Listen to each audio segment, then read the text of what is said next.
Hi, welcome to Meets Rod Shop. I'm Jason. Today we're working on the Wrecking Ball, which is my 1993 Fox Body Coupe. We're going to be installing Maximum Motorsports rear coilover kit. It's pretty simple. We'll get to it. I'll walk you through it a little bit. Let's go.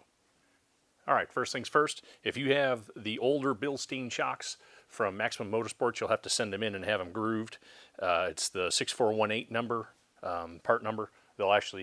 They'll groove them for free if you bought the shocks from them, so it's simple, just send it back. But first things you need to do is press the old bushing out of the bottom of the shock, and then they've got these polyurethane bushings that slide right back in, and then what you'll do is you'll take your old metal insert from the old rubber bushing, and you'll just take it in, press it in there. There's not a whole lot to that.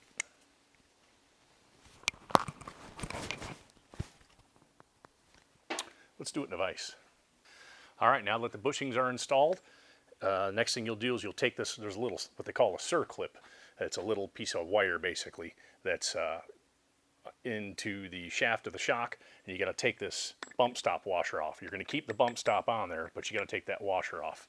And to get that little circlip off, take a little flat tip screwdriver and or a pick, scribe, something like that, and just pop it up out of the machine slot in the top and just walk it off. It's real simple. All right, the next step of the process, you're going to take your shock and you're going to take the spring perch, basically the threaded collar and the threaded flange, and you're going to slide it onto the shock from the bottom up, and you want to make sure and put the threaded end up, flange end down. Just slides right over the bottom, slides on up. One thing I do want to point out though, you can see where Maximum Motorsports grooved these shocks so that the circlip, which goes on next, or the spiral groove, excuse me, that goes on next, has a place to ride. Make sure and paint that groove. These shock bases are steel, so you don't want rust or anything like that. Just put a little primer and a little bit of Rust-Oleum on there, or whatever paint you got laying around, and you'll be good to go. All right, next step of the process, you're going to hold the shock upside down. You're going to take this little sheet of plastic that they have, and you're going to wrap it around the shock with the thinner part up so that you can put this spiral lock ring on, slide it over that little plastic sleeve that they gave you, and just walk it down onto the shock. It may be easier if you open it a little bit. It can take a lot of force to get these things to slide. So get it to slide on as best you can. Use some force if need be. Don't break it, but you definitely want to get it to slide down there. So as you can see, it just slides right on down. Pull the plastic off, and then it should ride right into that groove.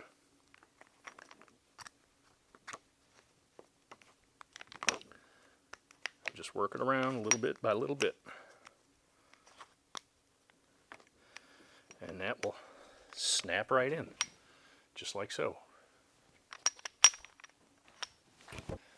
All right, now that you have your spiral lock ring in there, you want to put your bump stops back on if you took them off.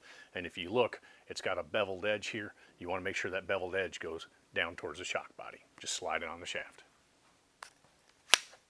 All right, for my application, I'm running 200-pound 10-inch springs in the back. On the front of this car, it has 400-pound springs.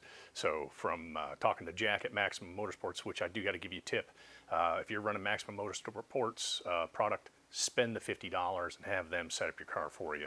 Jack's been doing this for years. The guy's been doing this for years. They know exactly how the car will handle with certain parts. So I highly suggest spending the $50 through them for the technical advice. And you'll get that back on your first purchase if it's, of course, if it's over $50. But spend the money, have them set up your car for you, which is what I did. Jack told me everything I needed to buy, and that's why I'm going the route I am. So I'm running a 200-pound spring, 10-inch long coil. Just go ahead, slide that down on top like that, and then you're going to take the cone part, this, and you're going to place that on the shock like such, and down on top of your spring.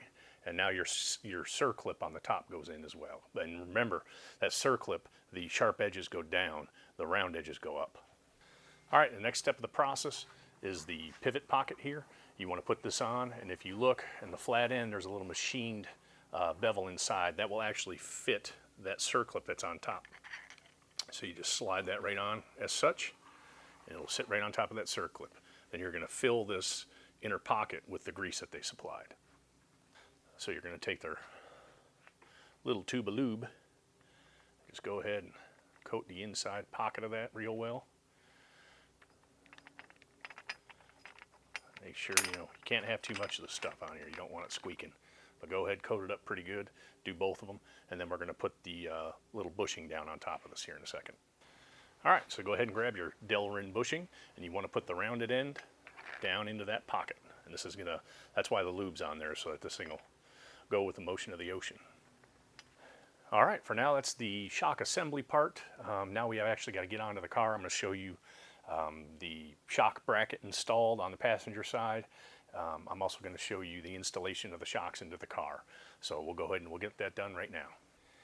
I'm not going to show you the install of this bracket just because it's pretty self-explanatory, but this is the supplied bracket that comes with the coilover kit from Maximum Motorsports. You'll pull the factory Fox Body, I think it's a 2-bolt bracket, off, and then you just put this 2-bolt bracket back on, but it's a lot thicker. It's made for this coilover kit because the stock bracket will just bend. On this car, I've installed the Maximum Motorsports panhard bar. You can kind of see part of it here. I haven't finished installing it yet. I wanted to get the shocks put in, obviously, before I finished putting this panhard bar in there. But the shock, same thing on the other side. There's a bracket that comes with the Maximum Motorsports panhard bar kit that the shock bolts onto. I'm not going to go into that either, but I'll show it to you real quick. As you can see here, this is the bracket for the panhard bar. Here's where the panhard actually bolts into it right here, and then there's the shock mount. It's pretty self-explanatory. You just set the bottom of the shock in here, throw the bolt through. So that's what we're going to do on both sides real quick. We'll just set it in here, put a bolt through there. I'm not going to tighten it down. I haven't actually even tightened down the rear end all the way yet until I get weight of the car on it. And then just jack this up so that the shock will stay in place up in the car. We'll go ahead and we'll do that now. One thing I do want to mention is on your shock bolts, because they're going into a steel sleeve that's pressed into the bottom of the eye of the bottom of the shock, put a little anti-seize around the shank of the bolt. You don't want those things in the northern states specifically. You don't want these things rusting and locking up inside the bottom of your shock. So always keep a little tub of anti-seize. Just spread some on there and slide her on in. All right, now that the assembled coilover shocks are installed in the car, we've got the lower bolt tightened on the rear end. You're going to take one of your Bilstein rubber isolators. You're going to want to use the smaller beveled portion or the raised portion. You want to place that down. So you're going to slip that over the shock. The one thing I do want to point out too as well is you want to make sure that shock bolt is centered in the hole of the car. I'll post a picture somewhere over here that will show you where the Delrin bushing will pop into that hole. It'll come up a little bit. So you put the raised portion of this bushing down, slip it over the shock, put one of your washers on there, go ahead and tighten the nut.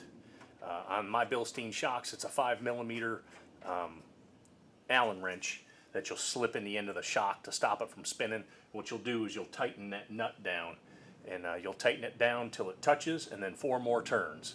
And that's it. You don't want to go too far. You don't want to crush that rubber isolator too much. So like I said, tighten it down till it touches, puts a little pressure on there, and then 4 turns. That's it. You're done. And that's it for the installation.